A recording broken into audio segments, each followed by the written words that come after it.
मुरादाबाद में शनिवार को भारतीय किसान मजदूर यूनियन ने चकबंदी विभाग पर गंभीर आरोप लगाते हुए कलेक्ट्रेट पर एक दिवसीय धरना देकर जोरदार प्रदर्शन किया। इस मौके पर भारतीय किसान मजदूर यूनियन के राष्ट्रीय अध्यक्ष ओमवीर सिंह एडवोकेट के नेतृत्व में किसान चकबंदी विभाग के खिलाफ कलेक्ट्रेट द्वार के सामने धरने पर बैठे और चकबंदी विभाग में तैनात सुभाष बाबू के विरुद्ध जोरदार नारेबाजी की। इस मौके पर जिलाधिकारी को संबोधित एक ज्ञापन जिलाधिकारी द्वारा नामित अधिकारी अपर नगर मजिस्ट्रेट प्रिंस शर्मा को पेश किया गया। ज्ञापन के माध्यम से चकबंदी विभाग के डीडीसी एवं उनके बाबू सुभाष के खिलाफ भ्रष्टाचार और रिश्वतखोरी के आरोप में कार्यवाही किए जाने की मांग उठाई गई है। साथ ही उनके द्वारा आय से अधिक अर्जित की गई संपत्ति की भी जांच कराने की मांग ज्ञापन के माध्यम से उठाई गई है।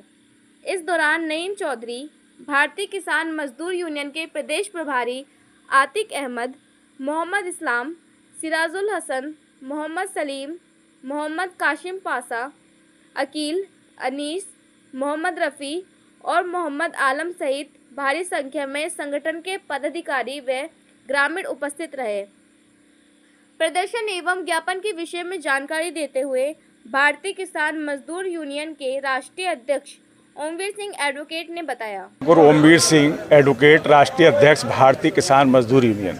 भारतीय किसान मजदूर यूनियन के एक कार्यकर्ता हैं हमारे प्रदेश सचिव रफीक ठेकेदार, जो कि रानी नागल गांव के रहने वाले हैं। वहां चकबंदी की प्रक्रिया चल रही है और चकबंदी प्रक्रिया में उनका जो गाटा संख्या 110 है, उनका चक 105 पर पीछे बना दिया गया और 105 वाले को 110 पर ट्रांसफ़र कर दिया गया। 110 गाटा संख्या है वो रोड पर है, क्योंकि उसकी ज़मीन की कीमत कई गुना ज़्यादा है और 105 की ज़मीन की कीमत कम है। हमारा मूल जोत पर हम अपनी ज़मीन मांग रहे थे, कहीं दूसरे के खेत में ज़मीन नहीं मांग रहे थे। उसी के संदर्भ में डीडीसी चकबंदी के यहाँ निगरानी आयोजित की गई थी, उसमें वकील साहब ने बहस की। मैं व्यक्तिगत तौर पर डीडीसी चकबंदी से मिला तो उन्होंने कहा वहाँ एक सुभाष बाबू है, उससे मिल लीजिए। सुभाष बाबू के पास गए तो बोले भाई कुछ खर्चा पानी करना पड़ेगा। तो हमारे जो रफीक ठेकेदार थे और जाकिर भाई थे, 1 लाख रुपए हमने उसको सुभाष बाबू को दे दिए। बोले आपका काम हो जाएगा, आपका चेक आपके स्थान पर कट जाएगा।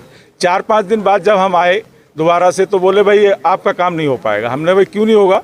तो बोले कि वो दूसरा पक्षकार जो है वो 5 लाख रुपये दे के गया, या तो 4 लाख रुपये और दे दीजिए, तब हम उसके पैसे वापस कर देंगे, आपका काम कर देंगे। हमने कहा भाई हमारा जायज़ काम है, यही दे दिया, हम तो देते ही नहीं रिश्वत, तब भी दे दिए तुम्हें, यही बहुत बड़ी बात है। लेकिन उन्होंने कहा नहीं।